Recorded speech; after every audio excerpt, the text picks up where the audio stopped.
It's your boy Zappa, Professional Stage Ninja, and welcome back to Zappa, me versus the shelf. Over there. It's a very large shelf. Today's selected character is the Londo Bell Unit Attack Use Mobile Suit, the Refined Gundam Zeta, or ReGZ, or ReGZ, or Regs, however you choose to pronounce this mobile suit.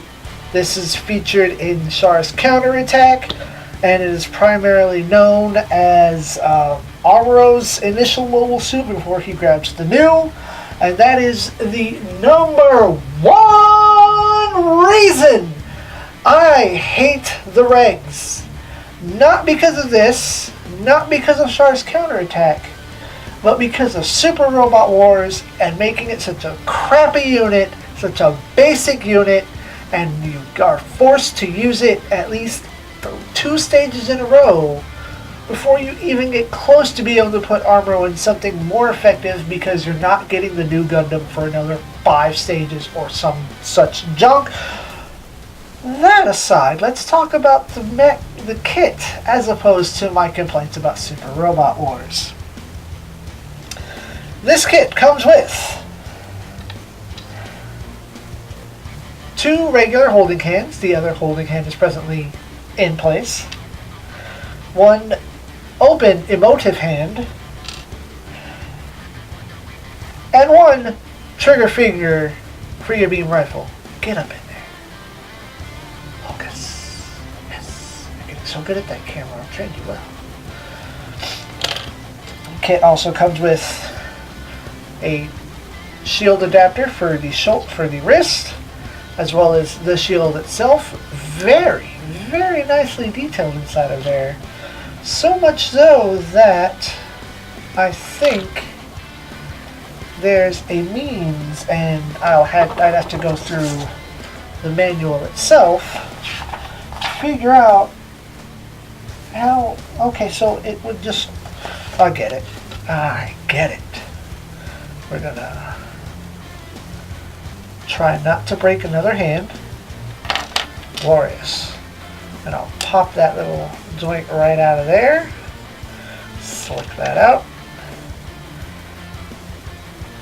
And this fits in right there. Nice, snug, secure fit. And then this will plug into the BWS unit that we'll take a look at in just a moment. I got distracted.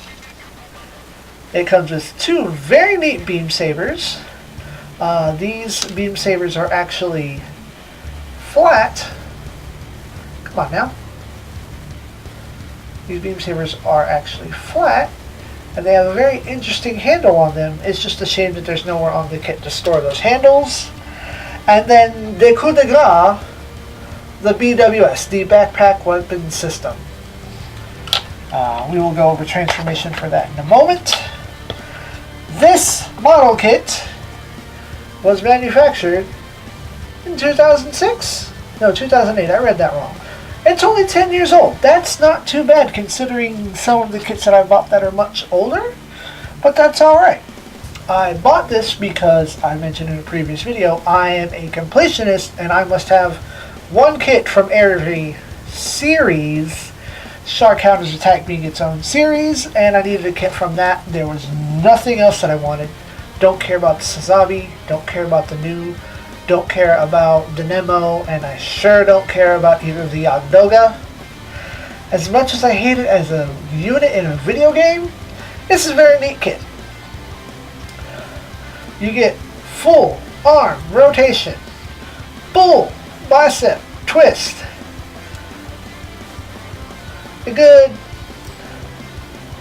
it's a good about 110 degree bend at the elbow. The head gets a full swivel on there. Or, well, okay, it mostly does. It gets, what do I have going on here? What is this? What is this? Oh no. Okay, everything is actually fine. While in theory you get a full twist, really I think only about that much is safe because there's a detail piece here at the neck, at the collar, that kind of blocks it from moving. One of the big concerns I had with this kit was these very, very pointy antenna. These are actually made of a slightly softer plastic that as I recall, it wanted you to bend into the curve. It's very curious, but it has some give before you really risk breaking it. This adjustment, this nose cone on the piece adjusts on the back for, I guess, reasons. I don't remember. Moving the arms aside. Side skirts can be individualized. They go up to the front here, as well as those side skirts. Butt flap don't do nothing. You get a healthy front kick there. Nice foot articulation while we're here. That knee bend, once again about 100, 110 degrees, more than 90, which is always good for posing. It stands very well on its own, and before we forget torso articulation, it can do the twist if you move that backpack piece up. Once again, you get full poltergeist exorcist action. I keep saying poltergeist and it's exorcist, and I don't get why I keep making that verbal confusion. There's no reason for that. So, what we're actually going to do is, because it will go right back up on its shelf, the gun has a plug-in point for the hand. And I'll pop that boy right back where it belongs. And off camera we're going to finish assembling the hand because I like having things close to me as I assemble them. Put that right over there. And we're going to talk about the BWS, the backpack weapon system. These cannons move a little, and that's not really supposed to happen. That's if you happen to pull them up a little bit. There's no articulation here whatsoever. But it does contain stickers. These wingtips here are two different sets of stickers. They go together rather well. Or maybe it was one sticker, I forget. These bombs can pop off. I'm sure there's a little bit more painting that needs to be done on those, but do that at your own discretion. I am not a painter. I've only just begun doing such things. Please go back on there. What we need to do is research how to transform this boy. Fumble, fumble, fumble, blah, blah, blah. Something else before I forget to show this to you. I believe it's here in the wrist. Am I tripping? No, I'm not tripping. Here, in the wrist, you see this spot. And if you know it very well, this is where it fires off extra balloons. If you push this top part of this top part where my thum's at, if you push that forward, it moves. So you'll flip that forward, and you get just a little bit of motion there to get just that little bit of pose and that little action. That's a great little gimmick. A gimmick that I didn't expect when I got it. So, according to the instructions, and I don't recall if it said leave the hands in or not. We're going to. We pop these shoulders down most of the way, and then these knees are going to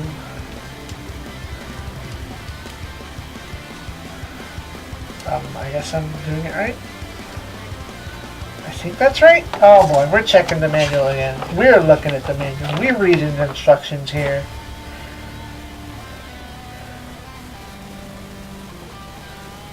Well, let's see if I remember how to do that now that I put it on camera. We do it raw, folks. Goes forward and then back. Alright, forward and then back. And then the feet shift in. Is that a thing that happened here?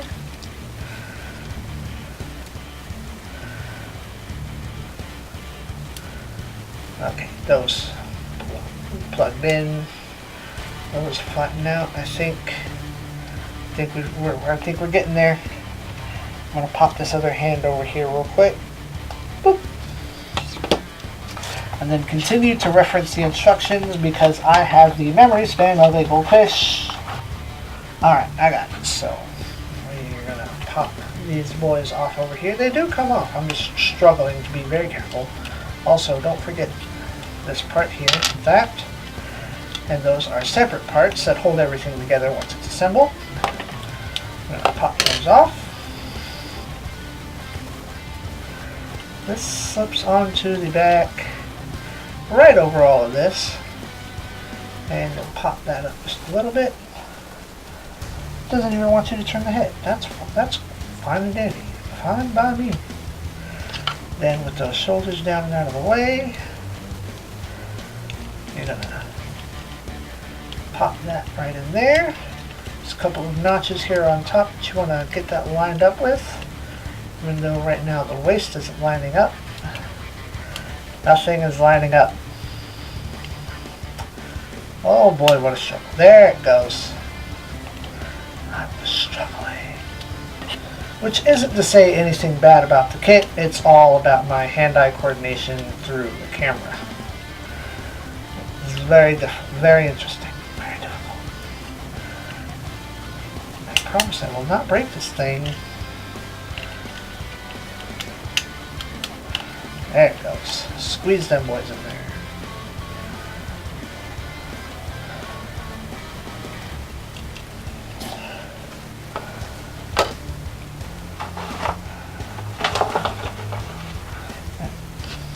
Even though the gun could fit in here, we're not going to bother with that.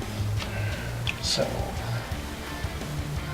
this will plug in right across the chest, which lets the shield plug in right across the front, and then that plugs in right across those to secure everything in place, because that's also an action base holder. Then, you know, I guess get your legs in your preferred position, and bam! The Review-ReGZ. That shouldn't have been as complicated as I made it look. It truly isn't. I just did a lot of fumbling, and even though it feels like it's incredibly heavy, it sits on an action base 2 perfectly fine. I wouldn't probably set it up so high, but whatever. That's for me and my shelf. Overall, if you can find one of these cheap, although it's one of those real thick, big box high grades, it's definitely worth your time.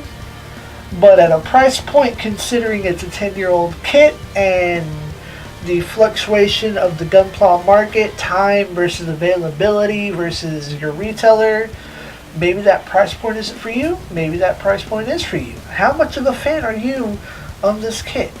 Overall, ZEON does say fund it. I have no regrets about this kit. It's a great and sturdy kit. One thing I really want to compliment is this really light shade of, I guess, like a minty blue. When I first opened it up, it gave me this super nostalgic vibe of, and sure, Char's Counterattack did come out in the 80s, but I mean, like, it really took me back to like 80s toys and how they used those like kind of pale certain colors. It just had that feel. Appliances, that's what it was, not toys, appliances. Some appliances that I had in my grandparents' house and their friend's house, like, had this kind of color, and that's why it took me back, and that's why I really kind of like it so much. I like those colors, man. But I thank you for sitting through another episode of stammering and stumbling through myself versus my shelf. And as always, SIEG, ZEON.